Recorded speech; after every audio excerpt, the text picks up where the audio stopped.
একে একে 20টি রোজা চলে গেল, আমি এখনো ইফতারের দাওয়াত পেলাম না। আমার রাজ্যের প্রজারা কি ফকির হয়ে গেছে? কোথায় সেনাপতি?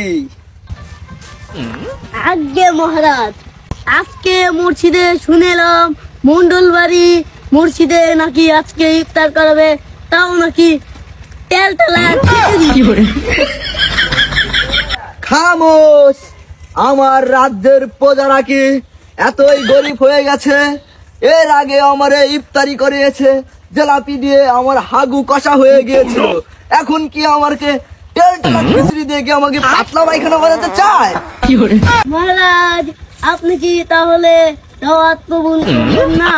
না না না না, আমি বিরিয়ানি ছাড়া দাওয়াত কবুল করব না।